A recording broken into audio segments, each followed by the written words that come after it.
Hammaga salom do'stlar. Hozir biz Onyx ni Radnoy akasi Chevrolet Tracker Plus va minuslarini ko'rib chiqamiz. Yana reklamaga olib chiqdingizmi? Reklama qilmaymiz dedingiz-ku.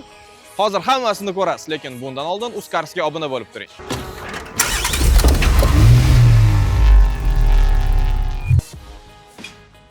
Mashinani eng katta minusidan boshlaydigan bo'lsam, bu hadovoy qismi.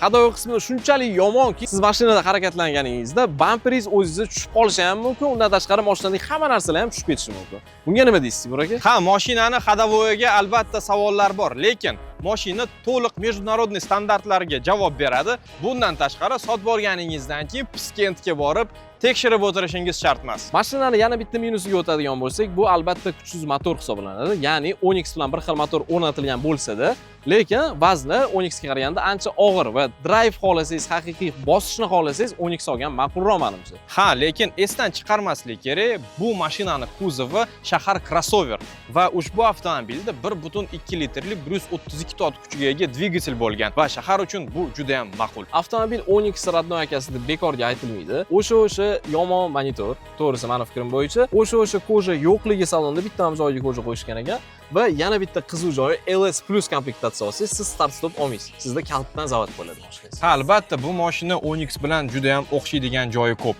Lekin siz ozgina pul qo'shib уже yuqoriroq klassli mashina sotib olasiz. Albatta Onyx bilan ruli, ekrani, har xil funksiyalari bir xil bo'lsa ham, mashina bir klassga yuqoriroq turadi. Lekin yana bitta katta va kichkina minusi bor, aynan bagaj qismi.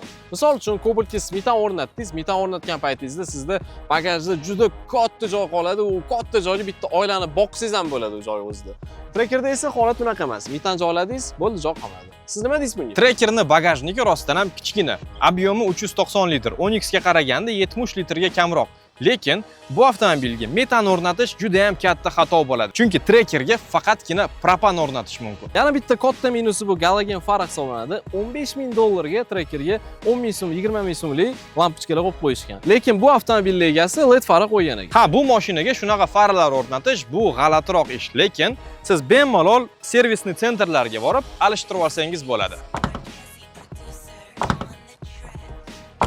Har tomonlama mana shu mashinani himoya qilmasak ham, lekin mana shu GMni har doimgidek kasalligi. Shunaqa qilib aka, Onyx yaxshiroqmi yoki Trackermi? Menimcha bu savolni obunachilarga bergan o'rinli. Men lekin o'zim Onyx olgan bo'lardim. Siz esa bu mashinani plus va minus taraflarini izohlarga qoldiring.